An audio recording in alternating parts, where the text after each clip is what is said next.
Ils disent que si tu marches seul, la nuit, près des rivières du Maroc, elle viendra te chercher. Nuit noire. Seule la lueur de la lune éclaire le paysage. Un vent glacial souffle à travers les palmiers. L'eau d'une rivière coule lentement, reflétant une silhouette qui ne devrait pas être là. Hassan, un jeune berger, rentre chez lui après une longue journée. Il a entendu les histoires, mais il n'y croit pas. Aïcha Kandisha n'est qu'un conte pour faire peur aux enfants. Il rit en traversant le sentier poussiéreux, jusqu'à ce qu'un bruit étrange brise le silence. Des pas derrière lui, lents, lourds. Hassan s'arrête. Il sent un frisson remonter le long de son dos. Un murmure, porté par le vent. Hassan, Hassan. Son cœur manque un battement. Il se retourne violemment. Personne.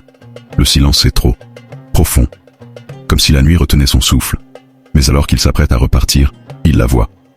Une femme, grande, vêtue d'un haïk blanc, son visage caché sous un voile translucide. Ses pieds ne touchent pas le sol. Hassan sent son sang se glacer. Ses jambes refusent de bouger. Hassan. Elle s'approche. Lentement. Trop lentement. Le vent devient un hurlement.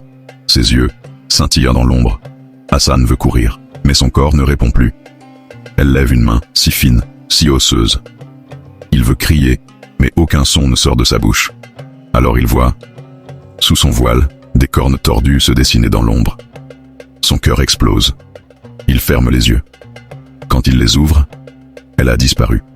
Seulement le vent, l'eau qui coule. Était-ce un cauchemar? Ou la légende est-elle vraie? Les anciens du village disent qu'il n'a jamais été le même après cette nuit, que sa voix était plus faible, que son regard était hanté, que parfois, il se réveillait en sursaut, couvert de sueur, murmurant son nom. Aïcha Kandisha. Et toi? Si tu la croisais, oserais-tu regarder sous son voile?